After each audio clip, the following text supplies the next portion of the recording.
Well, they've done it.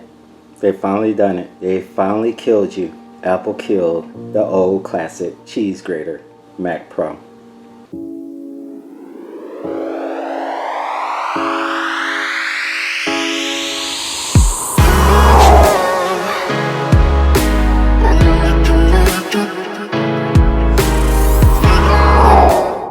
What's up everybody, it's PJ the Great. I hope you're having a super beautiful day. And if you're new here, I do videos just like this as well as ADHD tips. So if that sounds like your jam, consider subscribing. And to all my returning subscribers, what's up fam? Welcome back. Now today is a different type of video. I don't have a product in my hand to review and I'm not talking about ADHD. But what I'm talking about is something that everyone's probably already worn out by now. You've probably seen a million videos on it, and that is the WWDC and the announcement of the new Mac Pro. Now for years, and I mean years, I've been an Apple fanboy for almost 10 years. I have religiously watched WWDC, and you know what, this year I didn't watch it. Although I didn't watch it, I did catch a couple of highlights, and the reason why I didn't watch it is because what I was predicting was going to happen actually happened. Now everybody's been highly anticipated, well not everybody, but mainly professionals have been highly anticipating the announcement of the new Mac Pro. Everyone has been wishing and hoping that they would release a new Mac Pro that was modular like the old classic cheese grater Macs back in the day. And a lot of professionals were really upset with the 2013 trash can Mac, so much so that they're hung on to their cheese grater Macs, or they ended up trying out the trash can Mac, not liking it and going back to the cheese grater. But with the release of this new Mac Pro, all questions and desires were answered, because the new Mac Pro is going to be super powerful and it's going to be modular. So you're going back to the old days where you can make updates as you wish, which I think is a pretty cool thing. Now I knew it was going to be some kind of outrageous price, so I had no desire whatsoever to even pick up one of these new Mac Pros. So I wasn't afraid of the announcement of the price. What I was afraid of is if they made another Mac Pro that was modular, that users can upgrade on their own, what is that going to do to the fate of the 2010 and 2012 cheese grater Mac Pros? Well, what I feared was Apple was going to stop supporting them, and sure enough, they are. They're not supporting them anymore. Now here's what I mean by that. Along with the announcement of the new Mac Pro came the announcement of Catalina, the new OS that's coming out in the fall. And guess who's not getting it? The people with the old Mac Pro cheese graters, 2010 and 2012. And I have always said to myself, I don't know, I can't remember if I said it in a previous video or not, but I always told myself that the minute that my old 2010 Mac Pro could not upgrade to the latest OS, it was time to say goodbye and either build a Hackintosh or look into buying another used Mac that was supported. Well, that day has come, so I don't know what I'm going to do. Now when you think about it, it's really a no-brainer why Apple is not going to support the 2010 and 2012 Mac Pros anymore. It's totally business. It's a business decision. They know what's going on. All these professionals that were out there, videographers, photographers, they were extremely upset with the announcement of the 2013 Mac Pro. So they're aiming to target those people. And they know those people were so upset that they hung on with dear life to their old 2010, 2012 Mac Pros, maybe even their earlier models like the 2009 that you can flash to a 5.1. Apple was targeting those people. So with the announcement of this new Mac Pro, how are you going to convince those people to finally release those grips from those old Mac Pros and come over to the 2019 version? Oh, well, I know. Let's cut off support for it. Let's not put Catalina on it, and maybe that'll make them come on over and purchase this $6,000 starting price Mac Pro. And at that $6,000, it's not even that powerful. Okay, so now here's the rub. All those professionals like I mentioned, I think a lot of them finally let go of those old Mac Pros and come over to the new Mac Pro. So they're rejoicing, they're dancing in the streets, they're happy. And you know what? I'm happy for them.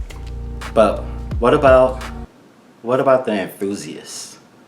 What about those of us who are Apple fans and fans of the OS who are enthusiasts and picked up these old 2010 and 2012 Mac Pros because they were getting the best of both worlds.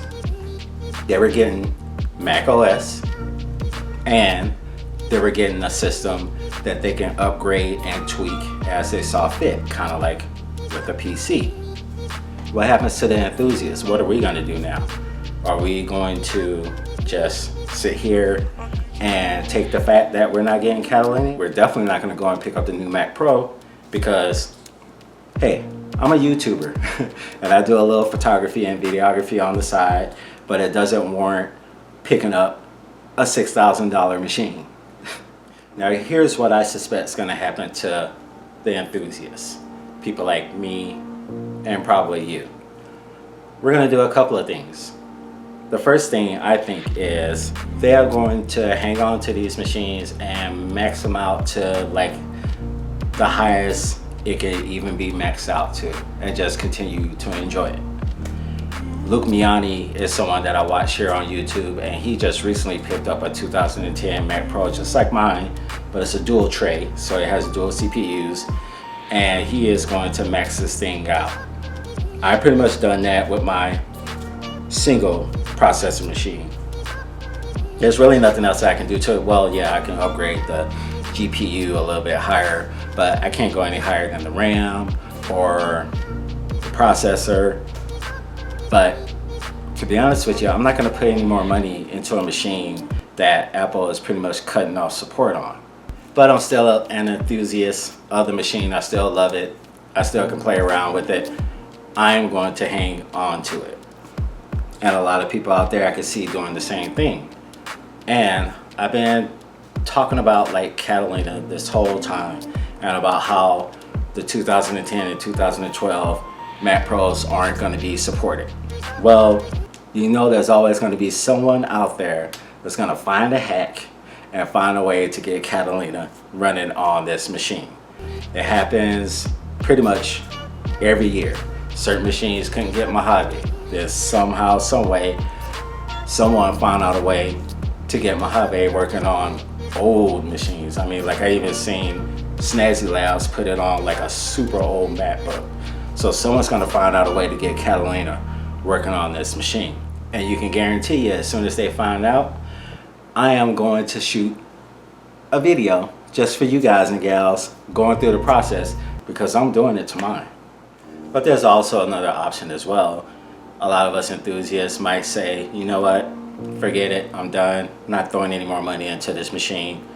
Let's build a Hackintosh. And a lot of people are gonna do that. I was even considering building a Hackintosh. The only reason why I didn't go through with it and decided not to do it is because I recently built a PC and I actually liked that PC.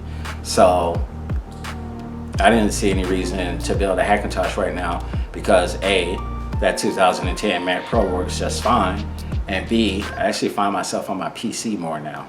So to all of my 2010 and 2012 cheese grater Mac Pro fans out there, don't worry, we're all good, we're fine. Even though we're not gonna get Catalina, we're going to get Catalina. I mean, someone's gonna find out a way to hack it onto these old machines. We just have to sit back and wait. So we can continue to be enthusiasts of this old classic Mac Pro and enjoy it for a couple more years at least. Or we can get rid of it and build a Hackintosh. But I want to hang on to mine and I want to see how many more miles I can get out of it. And now that I think about it, that Catalina hack is almost a given. If Apple pulls something crazy like they did, what was it, with High Sierra, when they said that certain versions of Final Cut Pro 10 wouldn't work once you upgrade it to a High Sierra, if they decide to do something crazy like that and release Catalina and then all of a sudden release a new issue of Final Cut Pro 10 and says that it's only optimized for Catalina and I can't run it on this 2010 Mac Pro, somebody's gonna be upset because I paid $300 for that software. You mean to tell me I'm not gonna be able to use it on any machine I want? Well, I can't, but I want to hold it past Apple to do something like that. Just another enticing way to get us to upgrade. Hey, thank you very much for watching this little rant about the new Mac Pros and the old Mac Pros. If you like this video, do me a favor and give it a big old thumbs up. If you hated it, you can give it a thumbs down. But whatever you do, don't forget to hit that subscribe button and click the bell so you'll be notified every time I upload new videos. And to all of my ADHDers out there, no fret, new videos coming soon, real soon. Sorry about the long hiatus in regards to those videos. Now I want to hear from all of you that have the classic 2010, 2012 Mac Pros. What are you going to do with this announcement? Are you actually going to go and pick up one of these new Mac Pros because you might be a professional? Or are you going to hang on to your old one and just say, you know what, my hobby is just fine, I'm not even worried about Catalina? Or are you going to jump on board and get that Catalina hookup as soon as somebody figures it out? Let me know in the comment section down below because I already told you what I'm going to do.